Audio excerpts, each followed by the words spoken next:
Rebonjour, petite vidéo donc pour l'explication de quelques poèmes qui sont apparaître dans le recueil Sedge, S-E-D-J, donc qui signifie charme ou dans certaines un charme celtiquement parlant il y a longtemps.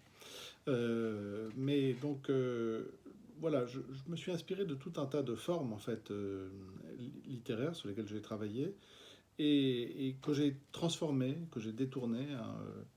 Les Olympiens connaissent ça notamment. Ils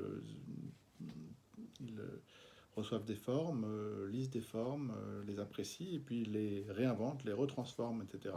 Donc c'est un peu ce que j'ai fait. Là, par exemple, en l'occurrence, j'ai créé ici un sonnet fibonacciien. Un sonnet fibonaccien, donc un sonnet, c'est clair pour tout le monde, c'est généralement 2 quatrains, 2 tercets. Hein, bon, mais là, c'est pas en alexandrin ni en décasyllabe, etc. J'ai utilisé simplement les nombres de la suite de Fibonacci. Donc 1, 1, 2, 3, 5, 8, 13, 21, 34, etc., 55 à l'infini, chaque chiffre étant correspondant à la somme des deux précédents. Et je les ai mis dans le désordre, et je me suis arrêté à la valeur 21, qui était vraiment le vers le plus long en termes de syllabes, pour le coup, parce que je compte à la syllabe ici. Et donc ce sonnet, il est ici dans Sedge. Je donne d'ailleurs la structure en haut. Hein.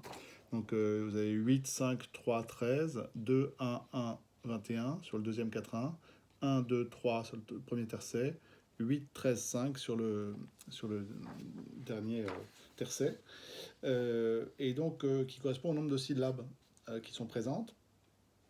J'ai fait une alternance aussi de féminine et de masculine. C'est pas un poème rimé, mais c'est un poème dont les féminines et les masculines vont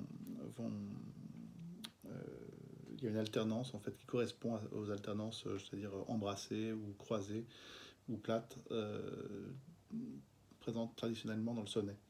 Notamment alternance de féminine et masculine que j'ai emprunté au poète Frédéric Fortet de l'Oulipo. Donc voilà, ça donne ça. Ça se défait, s'ouvre au jour neuf, à la clarté pâle du balcon. Une phrase à peine prononcée dans la lumière, couchée sous le ciel urbain des antennes et paraboles, de toi, un cerisier du Japon. Seul repère déployé, comme ça, vers octosyllabe, par la fenêtre blanche et bleue, diaphane, gazeuse, d'un jour sans futur. Ça, c'est donc ce sonnet fibonacci, en quelque sorte, que voilà. Je vous donne un autre exemple d'un autre texte qui s'appelle 3 x 9, tout simplement parce que là, je suis parti sur l'idée de comptage de haïkus minimaux, c'est-à-dire de 2, 3, 5 syllabes, 2, 3, 5 syllabes à chaque fois.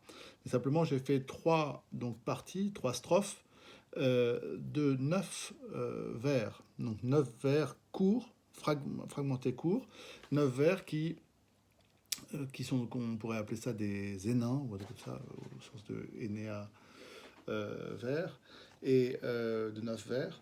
Et donc, ça donne ça. Donc, c'est des vers courts, 2, 3, 5 syllabes, qui sont un peu...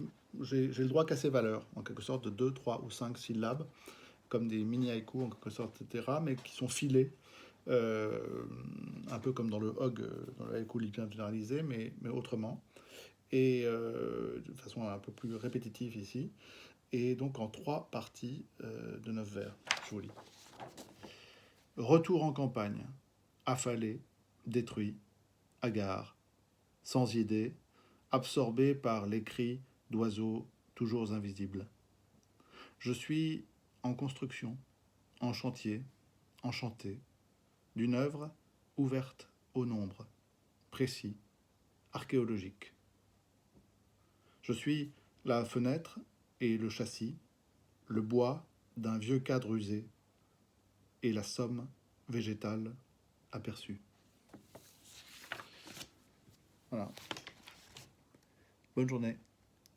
Je fais une autre vidéo pour d'autres poèmes à suivre si ça vous intéresse. Bisous.